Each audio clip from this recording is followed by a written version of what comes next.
statement indicating the extremity of his concern from last night. Just as the top, I've always had a very good relationship with Vladimir Putin of Russia, but something has happened to him. He is needlessly killing a lot of people, and I'm not just talking about soldiers. Missiles and drones are being shot into cities in Ukraine for no reason whatsoever.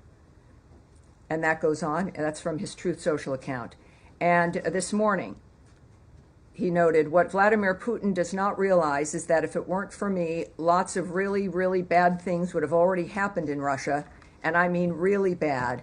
He's playing with fire. He's doing something he cares passionately about.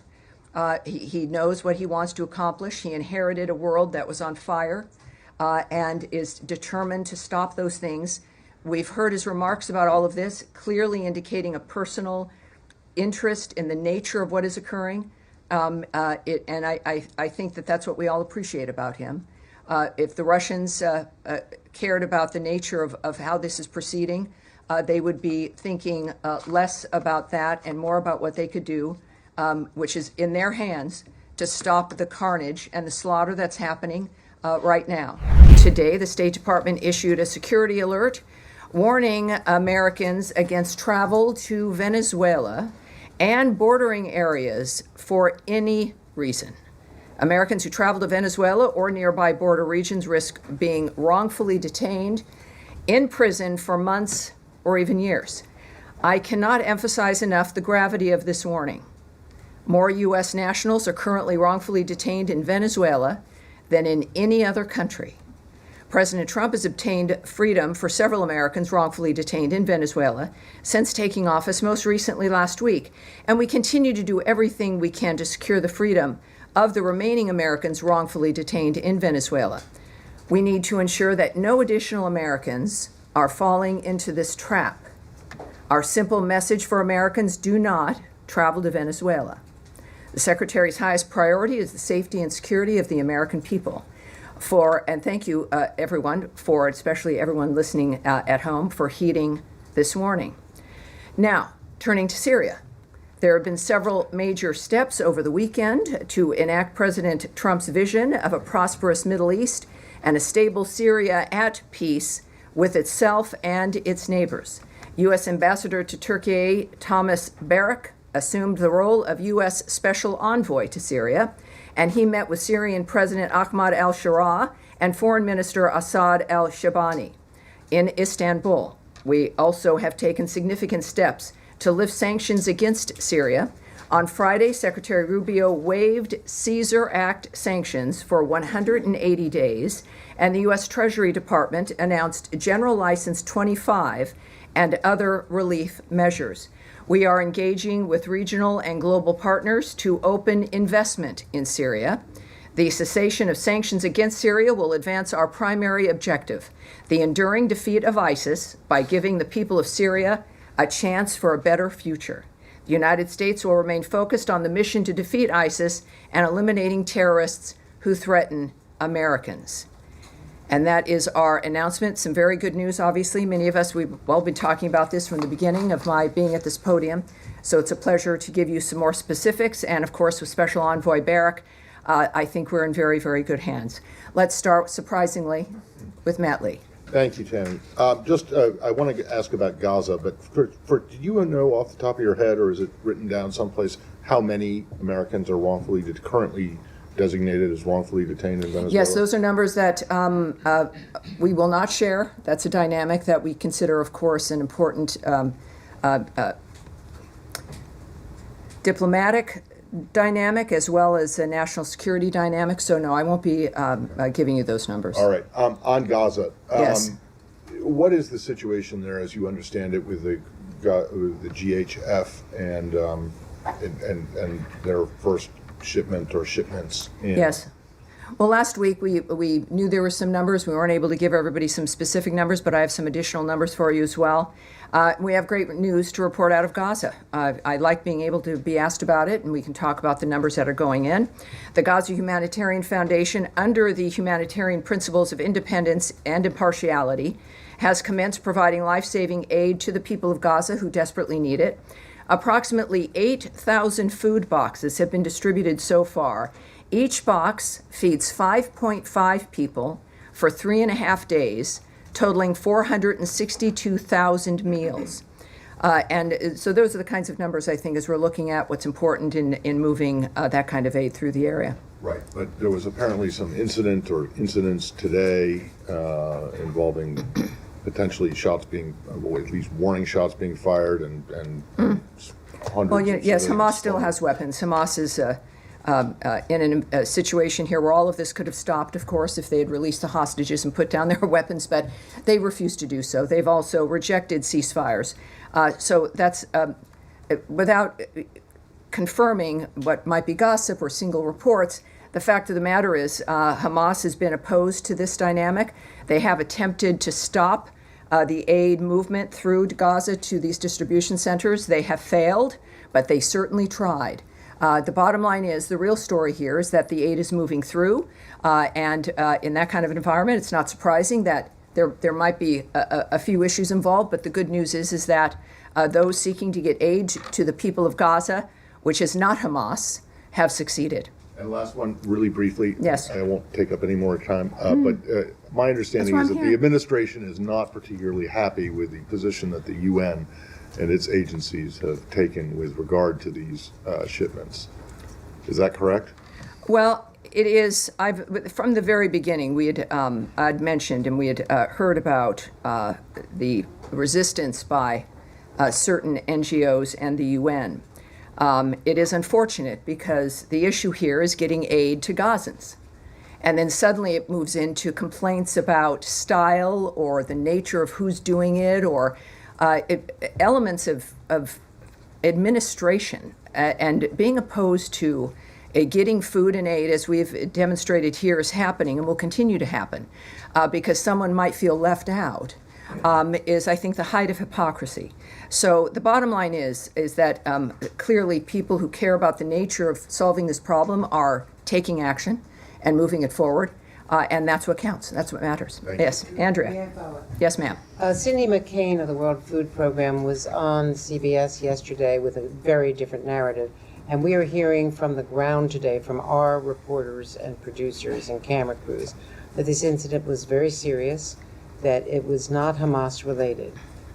Cindy McCain said that Hamas is not breaking up the food deliveries, that people are starving and there are food riots because people are desperate. And the criticism of the GHF has been that it is not independent or impartial, that it was started by the Netanyahu government with people who are supposedly independent, and that it is only operating in the south, deliberately designed with 4 distribution points in the south in order to have people in the north move south for the aid and therefore accelerate the movement of people and the putting people in the south rather than in the north where they wanted to be. So there are a lot of controversies about this from the ground, yes. from all of our reporting. McCain said that no one had approached the World Food Program, which is still delivering food into Gaza, that people have been desperate. She had met with, as you know, the secretary. She said she welcomed that, was grateful for it, that the Rubio and McCain families have been friends for decades, but that they had a frank conversation about what's happening between Israel and the food deliveries, and that no one had even told them about this foundation or given them. Well, Andrea, this is where again there's certainly, and this is something the world is watching, something we've all cared about getting resolved. It is not an uncomplicated situation. This is, however, the first delivery of major aid, if not the only aid we've been hearing for months. I wish that Cindy McCain had spoken up, that they had found a way to move food into Gaza, because that certainly hadn't been conveyed to us. But now, which, if that's the case, that's great. What I do know is that the people on the ground now, as the number I told you, I think is rather significant, 462,000 meals. That's what we're focused on. And that this is, and I'm not going to address either gossip or complaints or people who knew or weren't included or would do it a different way or who's shooting at whom, that Hamas, it's not Hamas. The real story here, the story is that aid and food is moving into Gaza at a massive scale at this point when you're looking at 8,000 food boxes. Was this going to be like going to the mall or through a drive-through? No, it wasn't. This is a complicated environment, and the story is the fact that it's working. I find it difficult that there are people who would go on television shows to complain about a process that is working and moving food into the area. Tammy, Will it one improve follow-up, over please. time? Would anything that we do improve over time?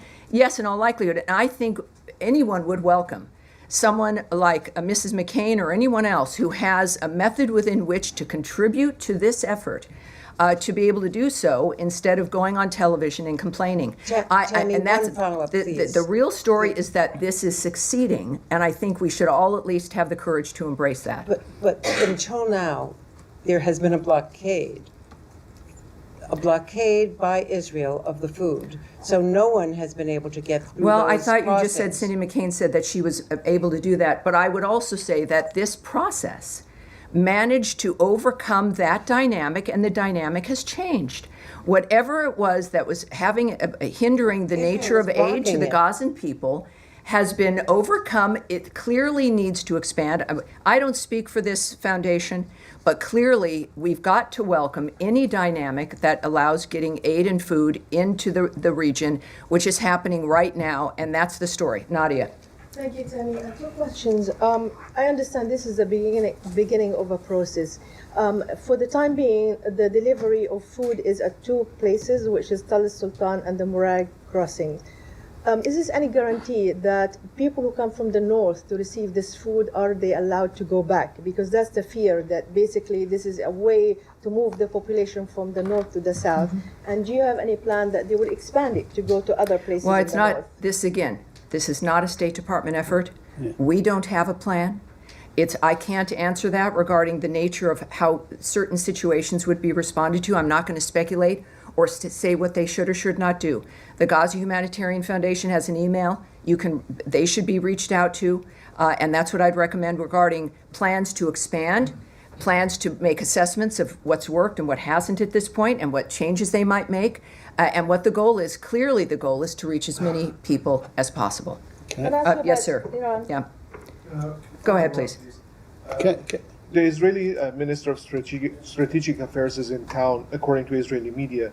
Has there been any meeting between him and Secretary Rubio? And can you update us on the state of talks between Iran and the U.S.? Is there a new meeting planned ahead? Well, I will not discuss, as you might imagine, any meetings or conversations the Secretary's having that are not public or may not be happening. Regarding the latest rounds of talks regarding Iran, we can tell you that Senior Advisor and Special Envoy Steve Witkoff, of course, and Policy Planning Director Michael Anton participated in a fifth round of talks with Iran on Friday, May 23rd in Rome. The discussions were both direct and indirect and lasted over 2 hours. The talks continue to be constructive. That's not something that we've been able to say that in these particular talks, which is beneficial, and in this case they were constructive as well, and we made further progress. Both sides have agreed to meet again in the near future, and we are grateful to, once again, our Omani partners for their continued facilitation of the process. All right? Yes, dear. Just to follow up on the Gaza Humanitarian Foundation, because Sure. I think you talked about independence and neutrality that was involved in this new foundation, but I mean, quite clearly that's not the case. I mean, the IDF itself has said this has been done in coordination with it and the foundation, so it's clearly being done, and the security of it is carried out by, on the perimeter, Israeli forces and then American security contractors. The problem with that, and what all the experts in the United Nations say, is that you therefore have a situation where the aid is provided by an organisation that seems to be a party to the conflict. And that's what the UN has always avoided, because you potentially made the recipients targets. And we're seeing that already, potentially, in that this has become a very militarised form of aid. So I'm just interested in why you describe this as independent and neutral when it clearly doesn't appear to be so. Well, again, I don't speak for this foundation. What I can tell you is the description of the nature of what they're accomplishing, which is getting food and aid into that region. I'll say that just one more time. There are some disagreements about how that's being handled, how that's being implemented. But I think that most of us would agree that this is good news, that it, in any other mechanism under any other expectation, was not able to accomplish this. So it's just that there was another mechanism that was able to accomplish this and more. Which well, was you know, the when United we have, Nations, you're right, we did have a really good mechanism. It was called a ceasefire, which Hamas broke. And it is a ceasefire and a plan that had been operating and offered, which they continually refused to accept, continued to hold hostages, as they still continued to not just hold hostages, but the bodies of the people that they've murdered. And they've refused to do the one thing that could stop this in a moment. They've refused. So we did. It was a ceasefire, and Special Envoy Witkoff, very successful, and Hamas decided, well, that was just too much of that. So the real story here is that there's food aid going in. There will be people, of course, who will look at some of the details and not like it. But then I think it shows us the priorities of certain individuals when it comes to, at first it was, let's get these people fed, and now it seems to be something else in the meantime. Yes, sir, go ahead. Thank you, Tammy. Yes. Wait, no, sir. Oh, I'm sorry. I don't know who's speaking, but go ahead. Thank you, Tammy. Last week I asked you a question about the deals signed between the Kurdistan region government and 2 U.S. firms. You know what? We need to turn his microphone up, and you've got to keep your head up. I'll repeat the question. Keep your head up. Last week I asked you a question about the recent deals signed between the Kurdistan region government and 2 U.S. firms, the nature deals. And you encouraged Baghdad to work with Erbil to resolve the issues. But this week, the Iraqi oil ministry has filed lawsuits against the 2 deals with the American firms. So any reaction to that, and how this impacts the U.S. firms' incentive to invest in the region? And I have another question regarding Yes. Last week we discussed some of the difficulties here, but as I said last week, worth repeating today with this new news, is that the United States supports economic deals that benefit all Iraqis, including the 2 announced last week. We encourage Baghdad and Erbil to work together to expand domestic gas production as soon as possible. These types of economic partnerships will benefit both the American and Iraqi peoples and help Iraq move toward energy independence. U.S. oil companies have invested billions of dollars in the Iraqi Kurdistan region's oil sector. We hope to see additional investment from U.S. oil companies throughout Iraq. We know, of course, last week, Secretary of State Marco Rubio met with Iraqi Kurdistan Regional Government Prime Minister Mansour Barzani in Washington, also on Friday, May 23rd, a busy day here. Secretary Rubio and Prime Minister Barzani discussed opportunities to further increase trade and investment between the United States and the Iraqi Kurdistan region. The Secretary commended the Prime Minister for finalizing deals with U.S. companies to expand natural gas production in the IKR, which will help Iraq move toward energy independence. The Secretary and Prime Minister discussed their mutual interests in protecting the rights of religious and ethnic minorities in Iraq and Syria. The Secretary also reaffirmed U.S. support for a strong and resilient IKR as a foundational pillar of the relationship between that the United States enjoys with Iraq. We also believe that U.S. and Iraqi interests are best served by having a strong, resilient Iraqi Kurdistan region within a sovereign and prosperous federal Iraq, and we continue to support U.S. companies doing business in all of Iraq, including trade and investment between the United States and the IKR. As far as the nature of the lawsuits, it's, again, obviously we are looking forward to continuing these kinds of deals. We expect these kinds of deals to flourish and expect and would hope that they would be facilitated. But it's, again, we've got to underscore the importance of an independent and energy independent region, and this is one way that we're going to be able to do it. And another question on Iraq. Sure. Yeah, in separate issue. Do you confirm if there's any U.S. involvement in any negotiations with Iraq to release Elizabeth Surkov, an Israeli-Russian academy kidnapped nearly 2 years ago in Baghdad? has the Israeli government requested assistance from the U.S. government in this regard? I do have something I can tell you on this. There is some reports regarding an exchange discussed. Those reports are categorically false, although we remain committed to existing discussions regarding her, and we have and will continue to underscore with the Iraqi government the urgency of securing her release. That is Elizabeth Zurkov's release. All right, yes. Two questions. Today in Turkey, Foreign Minister Lavrov suggested there was some sort of prisoner exchange deal between Presidents Putin and Trump. Is there any light you can shed onto that? No, there's nothing. I have nothing to report to you about that. Separately, not at all. There's reporting that the administration may require all foreign students to undergo social media vetting, and that embassies and consulates are pausing interviews for new student visas, according to a cable from Secretary Rubio. Is that accurate, and do you have any other information? Well, if you're discussing that, that's something that has not been discussed publicly. It would have to be leaked material if it exists. What I can remind everyone of, which we've discussed for months here, is that we use every tool in our tool chest to vet anyone coming in who wants to come into this country, and in order to do so, it has to apply for a visa to gain access to our nation. So every sovereign country has a right to know who's trying to come in, why they want to come in, who they are, what they've been doing, and at least hopefully within that framework, determine what they will be doing while they're here. So that's nothing new, and we will continue to use every tool we can to assess who it is that's coming here, whether they are students or otherwise. All right. Yes, go ahead. Can I switch to Russia, Tammy? After the Istanbul talks, Secretary Rubio said he didn't believe they were a waste of time because the Russians were going to be putting forward this proposal for potential ceasefire and end to the war. The Russians still have not given the U.S. that proposal. So do you still believe that this wasn't a waste of time? And when is the U.S. going to actually levy these sanctions that have been warned about and perhaps walk away from negotiations? Well, you've seen, I'm sure, President Trump's tweets. Yes.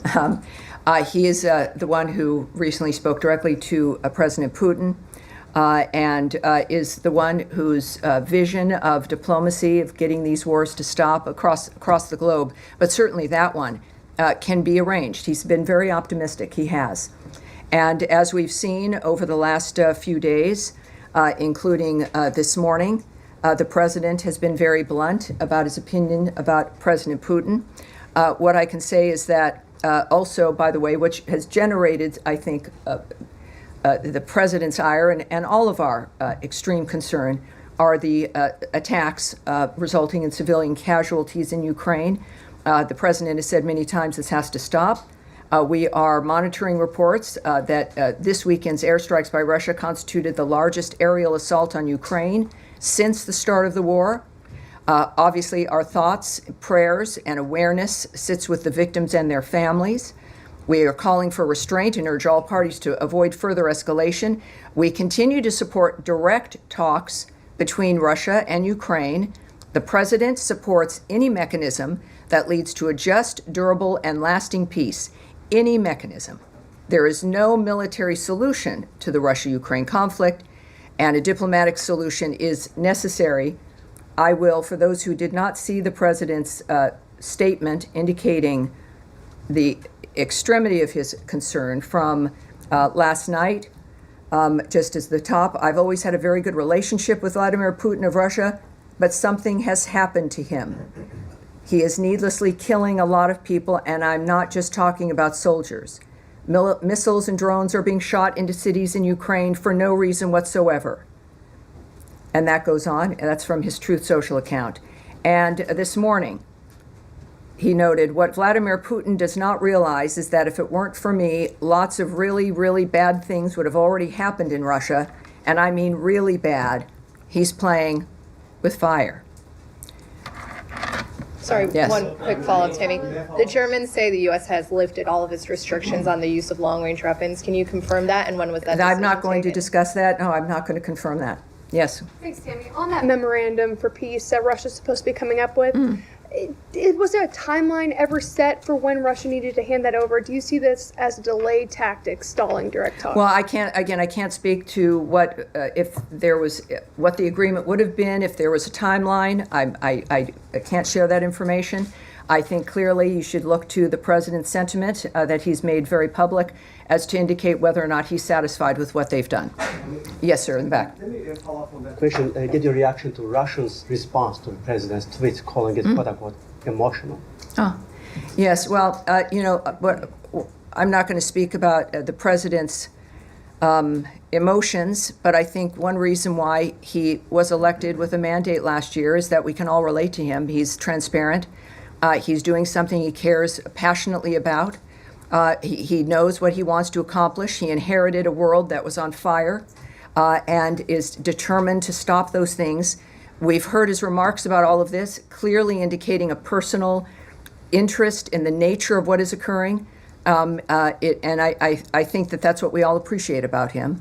If the Russians cared about the nature of how this is proceeding, they would be thinking less about that and more about what they could do, which is in their hands, to stop the carnage and the slaughter that's happening right now. So it's, I think, pretty clear where both sides are at this point. And given the president's public frustration of Putin, is it fair to expect some immediate policy adjustment? I wouldn't call it frustration. It is a statement of the man who has led the effort for peace in so many different regions, making it clear and being completely transparent about his opinion about what's transpired. And I think that is something Russia should take seriously. Americans certainly do. And there are, as I mentioned last week, that there are many different things that the president has at his disposal to make sure that our position is felt and that can be used to make an impact to stop this carnage. Yeah. Yes, sir. King Charles has been in speaking to the Canadian Parliament in the last few hours, saying that Canada faces another critical moment and is determined to protect democracy, self-determination, freedom. The true North is indeed strong and free, and that's being sort of seen by many as a clear endorsement of Canada's sovereignty, a rejection of the idea of it being the 51st state. Do you endorse his sentiments? I'm a fan of Prince Charles, King Charles, and of Prince William and Princess Kate. I think they're a great family. That's it. Yes, John. Go ahead. If you mind, let me go back to the student visa issue. Leaving aside the issue of the cable, the secretary himself has said that the vast majority of students in the country, of foreign students, have done nothing wrong. They shouldn't be worried about their visas. They're welcome to study at American universities. People going to universities this fall, foreign students, should they be concerned that their visas won't be processed in time? Do you think that is the State Department confident that people can still attend autumn semesters? Well, this is every dynamic, and again, we don't speak about individual visa cases. We don't speak about the nature of the choices made about individuals. We do know, though, that we take very seriously the process of vetting who it is that comes into the country. And we're going to continue to do that. We're going to continue to vet, and we continue to have an interest. And again, whether they be student or if you're a tourist who needs a visa or whoever you are, we're going to be looking at you. I think why it seems to be such a controversial thing that's going on, but it shouldn't be. And every nation should take seriously and does who's coming in. So if you're going to be applying for a visa, follow the normal process, the normal steps. Expect to be looked at, and we go on from there. And processing delays, do you expect students applying now to again, I can't speak to their individual experiences, but of course it seems like the nature of the reaction to this is that but I can't we've always vetted people trying to come in. We've always looked at visa seriously. It's why we have a visa, so that you can stop and look at someone.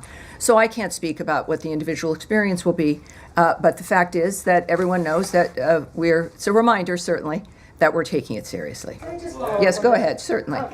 And you just said it. There is a vetting process for anybody who's coming in the country, but what is different now? Is there a new criteria, a new mechanism? What's different? Well, yes, we in addition to not discussing, for privacy reasons and a whole host of other reasons, discussing individual visa processes with an individual, but we also don't talk about the methods. We're not going to lay out here with the media the nature of the steps that are taken, the methods that we use. That would seem to be a little bit counterproductive, perhaps. But it is a goal, as stated by the President and Secretary Rubio, to make sure that people who are here and understand what the law is, that they don't have any criminal intent, that they are going to be contributors to the experience here, however short or long their stay is. And so the details of which I won't reveal, but it's one that will hopefully achieve our understanding of who deserves to visit this country and who does not. And just on Gaza, if I may. Of course. There were, to say it mildly, there were some challenges today delivering the aid parcels to Gaza. If there are more challenges of this sort, or if these challenges intensify, what do you expect? Is there a plan B? Does it stop? Contact the Gaza Humanitarian Foundation. I know it can be, it's difficult in that this is something that we've all hoped for and have wanted to help see succeed. But the fact is, this is not a State Department project or effort. So we're not in a position to make that declaration and even really speculating. The people who've done this clearly want to do it. They want it to succeed. And I think addressing this with them might be very useful. Yes, Saeed. Thank you very much. Just how can one contact the Gaza Humanitarian Foundation? This seems to be the gripe. I don't of the think United anyone would Nations. appreciate it if I gave out an email right here from the podium. I think there's a thing called the internet, and you can type them in, and you will get an email address. There's a lot of you, I think most of you are reporters. I think a number of you understand research and the typing in of the interweb tubes, which will give you that information, sir. Okay, just a quick follow-up on 2 points. Now, the gripe of the United Nations is that not knowing who this organization is and who stands behind it, who's going to finance it, and so on. They also say that there are very sparse or a couple of entry points and so on. They need more entry points. Yes, everyone has an opinion. I understand that. What I do know, too, is for the first time ever, Saeed, with your very well-founded concern, I can tell you that over almost 500,000 meals have been delivered into that region. I am pleased to be able to say that to you without dealing with someone or an entity or a group that isn't entirely happy because it's not absolutely perfect or because they would have done it differently. But we finally have that happening. Yes, sir, in the back, right there with with the great hair. You've got great hair, but no, yes, sir. You're pointing. You're doing this. I don't have gray hair. No, I'm not. That's why I'm not pointing. I think you probably do. You, sir. Thank you. Yes, all right. I have no hair. Well, there you Is go. it me? Okay. Just can you confirm? No, not. I'm saying not you. The man with the gray hair. You, sir. Speak up. Thank you. I can make it. Thank you very much. Thank you. Sorry. That's all right. If you wait, they run right by you. Right. Yeah. All right. What's your name, sir? What outlet? News. All right. Thank you. Welcome aboard. Thank you very much. As you said just earlier today, the world has been shocked by what's happened in Gaza over the past few days. The silhouette of a little girl. Well, I said it's been shocked over generations about what's been happening in Gaza. Absolutely. And that Hamas certainly has refused to stop that violence. But go ahead. But just in the past few days, we've seen the silhouette of a little girl trying to flee burning classrooms surrounding her, killing people around her. We've seen thousands of Palestinians starved by Israel's blockade, herded between fences as they try to get fed today. A doctor who saw 9 of her children killed by Israeli bombs. All the while, this administration, of course, as we've seen, has sought to deport students who protest this, including one student who wrote an op-ed against this kind of behavior. The administration came in telling Americans it would be more pro-peace, more anti-war than the previous. This is beginning to sound like a soliloquy, sir. Do you have a question, please? Do you have a question, please? I'm curious. Yes, it's a very serious issue, and everyone has your question. Yes. So please ask it. I wonder how you see this administration being more pro-peace or more anti-war than the previous administration, given these kinds of horrors that Americans are witnessing. Yes, well, it is a dynamic where, as I also just mentioned a little bit ago, we did achieve a ceasefire, something which nobody thought would be possible.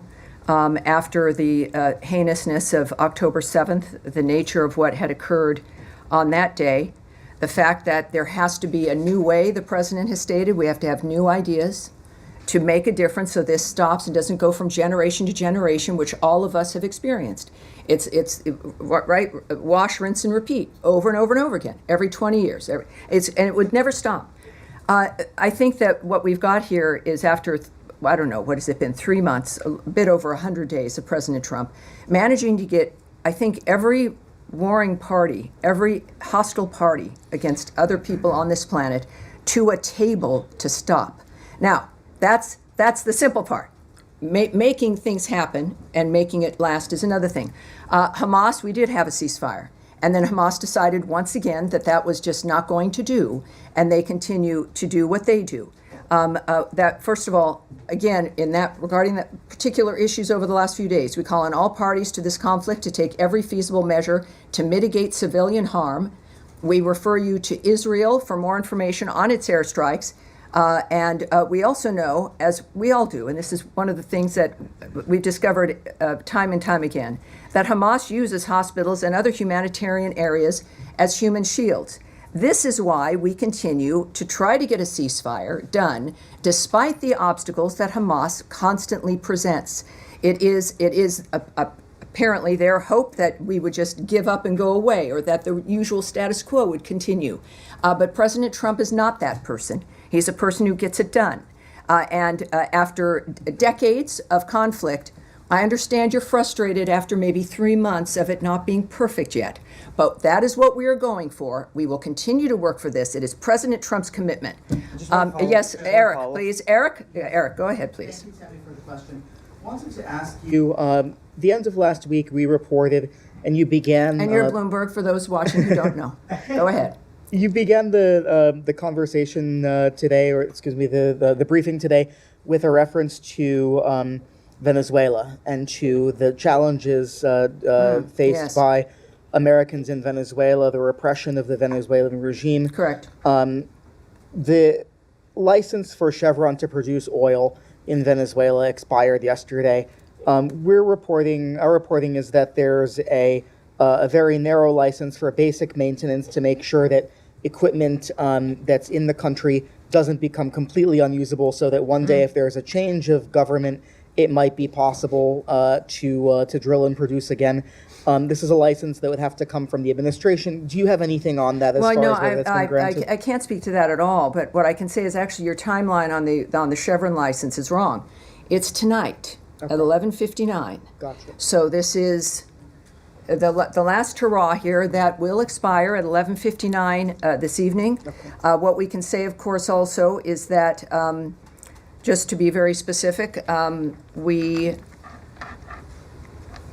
beyond the warning, of course, to Americans, is that we will not allow any money to move to the Maduro regime that assists their regime. We are, of course, very conscious of the dynamic regarding, as we discussed earlier, as you noted, those who are held wrongfully in Venezuela. But we also are going to make sure that, as the Secretary made clear last week, that this license expires. That, of course, is going to be felt. And we also know that the instructions, the President's instructions to Secretary Rubio, that he took steps, of course, to terminate all Biden-era oil and gas licenses that benefited Maduro's regime and lined the pockets of his cronies. We are going to continue to deny any funding of the Maduro regime that it uses to oppress the Venezuelan people. So I hope that answers both of those questions. Tammy, yes, sir. Come back to Gaza, specifically because tomorrow the Germany's foreign minister is going to be here and meeting with the secretary. And Germany's government has kind of shifted quite a lot in the last few days on their position of support for Israel. They've been, alongside the U.S., one of the main backers of Israel in this war, and now they're saying, the Chancellor is saying that the war in Gaza is no longer justified by the need to fight Hamas. So it seems like whatever coalition was left of countries including the US, backing Israel seems to be getting smaller. Are you concerned that there's even less international support for Israel? Does that influence the way that the US is thinking about this? That one of the main European countries backing Israel is backing again, down Israel? Chancellor Merz noting that Israel's actions can no longer be justified. The fact of the matter is that Hamas has put the people in Gaza in this situation by launching that attack on October 7th, and by continuing to hold hostages, including the bodies of 4 Americans, and continue, of course, to maintain their weapons. So when we think about actions that can no longer be justified, I think we should adjust ourselves and look at what put us in this position in the first place. Regarding the UK, Canada, France, and any number of others that took disappointing steps last week, unilateral recognition of a Palestinian state, in this case, is unproductive and obstructs ongoing U.S. efforts towards peace in the region. And I think that there's a clear line that has been drawn by President Trump, which again definitely disturbs the status quo, which is that there has to be peace, not just for 6 months, not because there's been a deal made for a year, that this has to be enduring. The entire framework has to change. He's not kidding. He's not kidding, because otherwise, in 5 years or sooner, someone will be in your position, someone else will definitely be in my position, having the same conversation. We can't allow that to continue. That is President Trump's understanding and vision of the change that needs to occur. And the fact is that the status quo does seem to be perhaps the easier thing to maintain, but it's not the one that's going to save lives. All right, yes, there, right there. Go ahead, speak up. Yeah. Yes, thank you, Tammy. President Gustavo. No, excuse me, sir. I'm sorry. Yes, that will get you not called on, because you can tell I'm not looking at you. Go ahead, sir, please. Yeah, I have 2 questions. The first one is about Russia and Ukraine. We're seeing the Secretary of State several times saying that the U.S. are closing to stepping back in different ways, and we know the U.S. did play several cards. So what can we expect if this is happening? It means providing more weapons to Ukraine in order to leverage with the Russian, or just it means doing nothing? Well, President Trump and Secretary Rubio have said multiple times that this is not a war that can be solved through the military and through violence, that it has to be done diplomatically. At the same time, you've heard President Trump note that there has to be direct talks between the parties. Direct talks between Russia and Ukraine. And also President Rubio's comments now for weeks that unless there was progress, that our approach would change, not our support for ceasefire or helping to achieve it, but the issue of mediating might adjust. As of right now, of course, there's a lot that's in flux, and President Putin is getting a sense of President Trump's anger at the nature of what's transpiring. But I think that it's clear that both parties need to begin to look at this situation in a direct way with each other to make the difference at this point. Can I go follow up? On Gaza and Israel, is there a limit to President Trump patience, let's say, or he will? I'm sure there is. Keep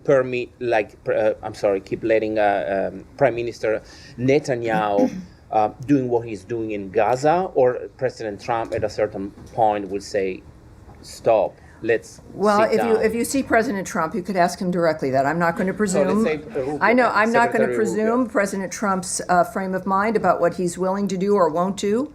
This is a man who's serious about getting a situation finished, of getting a deal done, of ending the situation which he is clearly confident it can end. My assessment of what he would do, he's him for a reason, and I'm not him. The last thing I think any of us want to do is second guess the president, certainly in this case, President Trump. He's also a human being, even though sometimes, he does more than what the average human being can do. But I feel that, as we've seen today with Putin, that there is a point that he looks at things differently. And how that manifests, just like with everything else in this administration, it will happen quickly. And that's what I've got for you today.